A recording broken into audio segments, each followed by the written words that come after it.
I do every day, Mum? What do I do? Get up, catch the bus, go to work, come back home, eat chips and go to bed. Is that it? It's what the rest of us do. But I can't. Why? Because you're better than us? No, I didn't mean that. But it was. It was a better life. And I don't mean all the travelling and seeing aliens and spaceships and things. That don't matter. The doctor showed me a better way of living your life. You know he showed you too. That you don't just give up. You don't just let things happen. You make a stand. You say no. You have the guts to do what's right when everyone else just runs away. This is today's flat Earth. The fact that we live in the cutting edge of human evolution. The cutting edge of how far humanity has come. Turning a planet of enormous beauty into a shithole ain't the cutting edge of human evolution.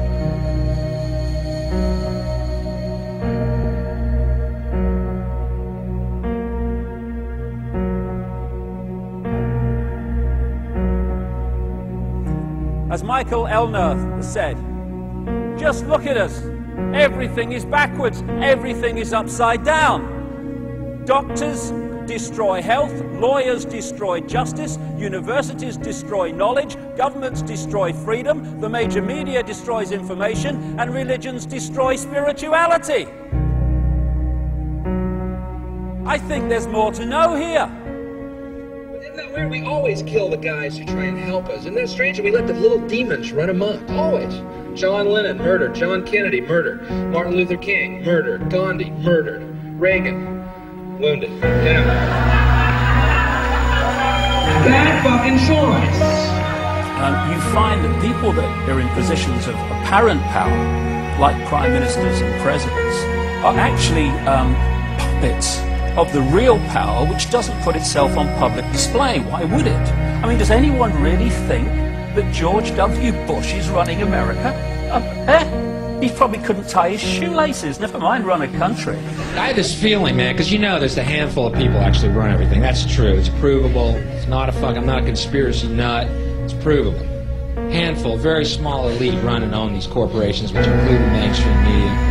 I had this feeling who's ever elected president, like Clinton was, no matter what your promises you promise on the campaign trail, blah, blah, blah, when you win, you go into this smoky room with the 12 industrialist, capitalist scumfucks who got you in there, and you're in this smoky room, and this little film screen comes down, and a big guy in a cigar, roll the film. And it's a shot of the Kennedy assassination from an angle you've never seen before. It looks suspiciously off the grassy knoll. And in the film, the screen goes up and the lights come up and they go to the new president. Any questions? Just what my agenda is. First we bomb Baghdad. You got it. What I am is frustrated at watching Orwell's 1984 unfold in front of our eyes by the day, while people focus on who shot Phil Mitchell.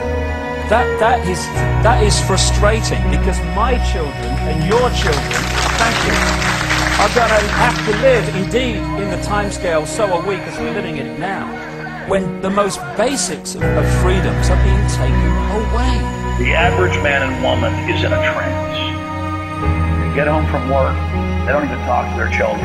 They turn the television on, and they let those corporate messages set the agenda in their lives. All you ever hear about in this country is our differences. That's all the media and the politicians are ever talking about, the things that separate us, things that make us different from one another. That's the way the ruling class operates in any society. They try to divide the rest of the people. They keep the lower and the middle classes fighting with each other so that they, the rich, can run off with all the fucking money. Fairly simple thing, happens to work. You know, anything different, that's what they're going to talk about. Race, religion, ethnic and national background, jobs, income, education, social status, sexuality, anything they can do, keep us fighting with each other so that they can keep going to the bank. Divide and conquer is the motto. And as long as people continue to see themselves as separate from everything else, they lend themselves to being completely enslaved. We've all seen vast herds or flocks of sheep controlled by a sheepdog and an authority figure called a shepherd.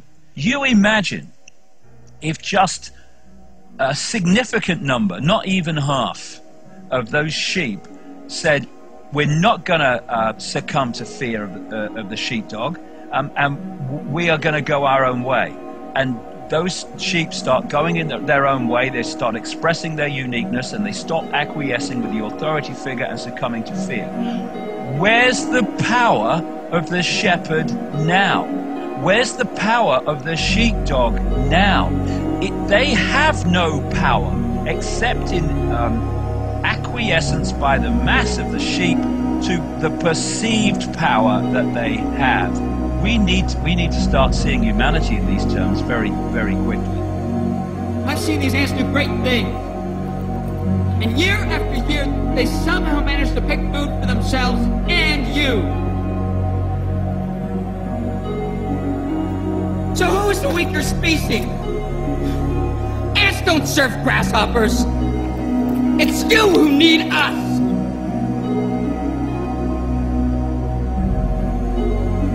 You know, when you go through all these different levels of how we are attacked mentally, emotionally, and physically to suppress us and to hold us in the box, in the bubble, that tells us something about us. What people don't realize. Oh, it's negative. No, it's not negative. It's extremely positive if you want to use those terms, because it's telling us who we really are. The level of suppression on multi-levels, in multi-ways, that they've had to go to and continue to go to hold us in servitude, shows the potential of genius and magnificence that we really are. And that's our natural state. This is the difference between the power of our Creator and anything else, particularly evil. That you can go into a pitch black room full of evil, full of darkness, and light a little candle, and instantly that darkness flees. But you can't do the opposite. You can't go into a well-lit room full of truth and wisdom and righteousness and joy and health and harmony with the universal power. You can't take any amount of darkness and go into that well-lit room and have any effect whatsoever. That is the metaphor which I frequently think of when I think that I'm not empowered. It is the greatest lesson for me, and I think for everybody else, to know that we're on the winning side and that we're winning.